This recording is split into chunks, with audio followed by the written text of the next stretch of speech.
তো বড় তেরা, আমার সোজা বানানো বড় কঠিন। আরে ছাত্রদল করছি, আপনি জানেন না মামলা খাইছে,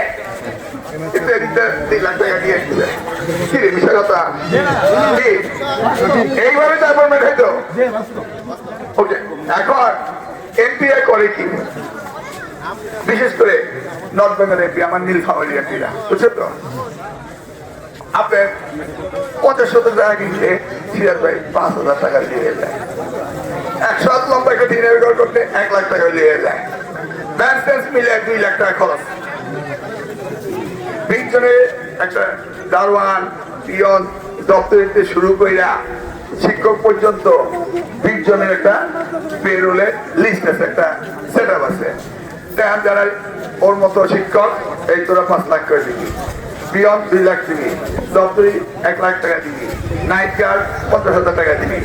এইভাবে একটা সেট তৈরি করে, কইরা পকেটে ঢুকাইলো 1 কোটি টাকা, ঢুকাইয়া 5 লাখ টাকা নিয়ে নিজে উঠে গেল, 5 লাখ টাকা মন্ত্রণালয় দিল, দিয়া কলেজ প্রতিষ্ঠিত করে ফেলাইলো। ব্যাস, চাকরি উনি কারে দিল? ওই এলাকার লোক দিয়ে চাকরি দিল। তাইলে নিজের কানা মাইয়ারে বিয়ে দিচ্ছে, ওই তুই আমার মাইয়ারে বিয়ে করবি কানা, তোরে কলেজের প্রফেসর মানে এইটা সব প্রফেসর, বুঝছেন তো?